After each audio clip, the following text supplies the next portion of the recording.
Kumusta naman kayo mga kaalom? Sa bidyong ito, samahan nyo kami sa pagkabit ng 5 pirasong sliding window sa Bayan Luma, Imus. Si Ma'am DB pala yung may-ari ng apartment na yan at nakita niya kami sa marketplace.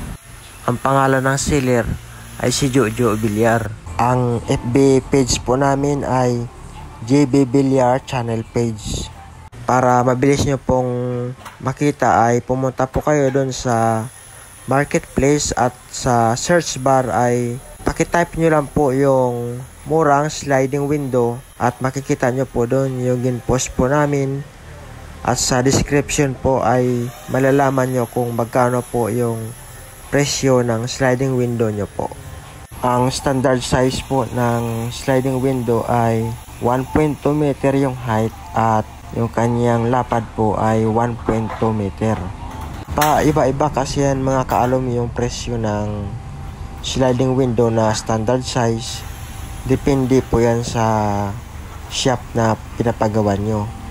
Kaya tips ko lang, mas maganda kung mag-canvas muna kayo bago kayo magpagawa. Dito po sa JB Villar channel, ang standard size po namin ay 4,200 po. Ang frame niya po ay kulay analog at ang glass niya po ay 1/4 bronze glass. Then meron din po siyang kasamang screen na po siya. At kasama na rin po yung installation at yung pag-hatid po sa bahay niyo po.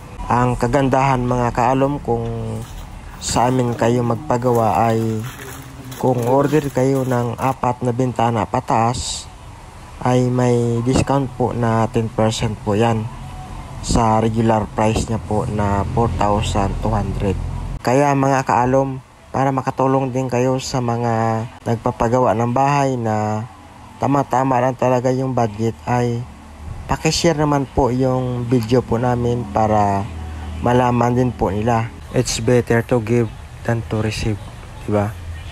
Ang walang-wala ay lalong mawawalan at ang mayroon ay lalo pang pasasaganahin kung lagi tayong magbibigay.